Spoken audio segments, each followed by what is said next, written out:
Let me tell you, there are days when the whole world feels like it's crashing down on you.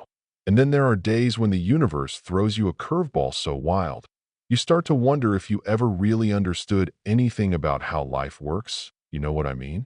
Because if you told Gregory Wellingham, the man who could bend Wall Street with a single call, that he'd be standing inside a cold marble mausoleum staring at his 7-year-old daughter's tiny, still body, trying to convince himself she was really gone, well, he'd have laughed you out of the room, and not because he didn't love her, but because the idea of Lily, so full of sunlight, just blinking out, felt like the one problem money couldn't fix.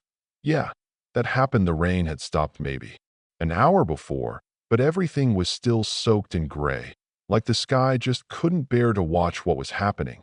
And Gregory, in his $1,000 suit, just stood there frozen, hands shaking, his little girl laid out in an ivory casket, flowers woven in her hair.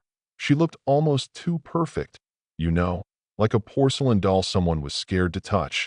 And every time he tried to speak, all he could hear was the doctor's voice looping in his head.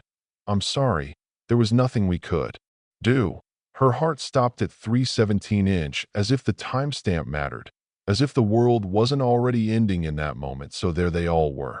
The family, the staff, all the big names, the ones who treat grief like a business meeting, everyone whispering in corners and dabbing their eyes with expensive linen. When out of nowhere, this little barefoot boy, maybe 6, steps right into the middle of it all, dust on his face, blue overalls sagging, a heart-shaped locket bouncing against his chest. Nobody knew him, not a soul, and you could feel the discomfort ripple through the room like a bad joke at a dinner party. Gregory's brother tries to shoo him out. "Hey, kid, this is private." But the boy just walks right up to Lily, puts his tiny hand on hers, and for a split second, the world just holds its breath. He says, "She's not dead." And man, the way those words slice through the air, you'd think he'd dropped a bomb. People gasp. A woman actually drops her tissue. The butler nearly stumbles over his own shoes. But that kid, he doesn't even blink, just stares at Gregory and says it again, "Calm as you please, she's not dead." Not really. Not yet. And that's when things get weird, because you could see in Gregory's eyes he wanted to scream, to shake the kid, to make the world normal again. But the kid just stands there, cool as ice. Someone yells, "Where are your parents?" And the boy ignores them, keeps talking to Lily, says her heart's still beating, just slow, says she's breathing, but nobody can see it. Dr. Mason Rudd, the same guy who signed the death certificate, he goes white as a sheet, starts mumbling about medical impossibility. And Gregory, who spent his life reading liars, looks at Mason and just knows something's off. Then the kid pulls out this little wooden whistle, says Lily gave it to him at the fountain a couple days ago, that she found him sleeping on a bench and gave him bread, said she'd ask her dad to build houses for kids like him. Gregory's heart breaks all over again, because he remembers Lily telling stories about a boy with a necklace who carved toys out of trash, but he never thought twice about it. The boy goes on, says he saw Lily collapse at the museum, says nobody listened to him when he tried to help, that Dr. Rudd rushed her out, said she was gone. But the boy swears he felt her hand was still warm, heard her whisper something, barely there. By now, people are getting angry, anxious, but Gregory, he's listening, because hope's a dangerous thing, but it's the only thing that keeps you standing sometimes. Dr. Rudd snaps, tries to shut the kid up, but Gregory's had enough, demands answers, wants to know why Mason refused a second opinion, why he was so quick to cremate, and Rudd stammers, says it was protocol, says the hospital needed beds. And you can see it hit Gregory like a punch.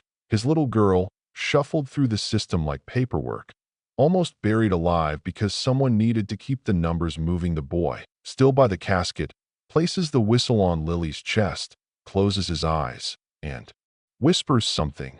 Nobody hears it, but Gregory does see, for the first time, something he can't explain. A single drop on Lily's cheek, maybe a tear, maybe sweat, but it's enough to make him lean in, and right then, the room goes electric.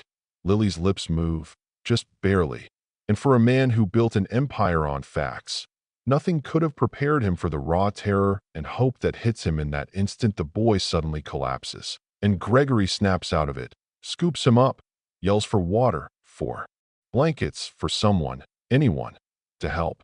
But even as the staff scrambles, he can't take his eyes off Lily, whose chest is rising now, slow and gentle. And this time, everyone sees it. Nobody can pretend any more. Chaos erupts. People faint. Glasses shatter. But Gregory is laser-focused, barks for someone to call the paramedics. Not Dr. Rudd.